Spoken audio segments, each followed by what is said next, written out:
வணக்கம். இன்னைக்கு கோதுமை மாவு பேன் கேக் எப்படி செய்யறதுன்னு பார்க்கலாம். 200 கிராம் அளவுக்கு கோதுமை மாவு, 2 வாழைப்பழம் வச்சுருக்கேன், 100 கிராம் அளவுக்கு பனவெல்லம். நீங்கள் பனவெல்லத்துக்கு பதிலாக வெல்லம் கூட சேர்த்துக்கலாம். 1/4 டீஸ்பூன் அளவுக்கு ஏலக்காய் தூள்.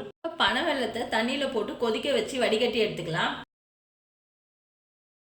வாழைப்பழத்தை நல்லா மசிச்சு எடுத்துக்கலாம். மசித்த பிறகு கோதுமை மாவு சேர்த்துக்கிறேன். ஒரு பிஞ்ச் அளவுக்கு சால்ட்டு சேர்த்துக்கிறேன்.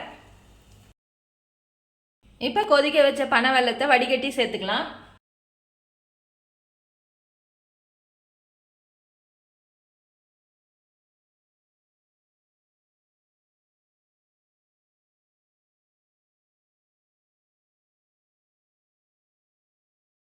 ஒரு பிஞ்ச் அளவுக்கு சமையல் சோடா சேர்த்துக்கிறேன்.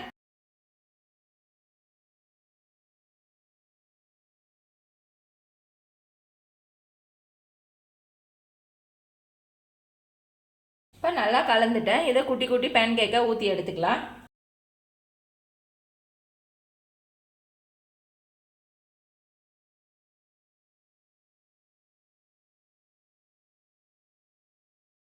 ரெண்டு பக்கம் திருப்பி போட்டு வெந்த பிறகு எடுத்துடலாம்.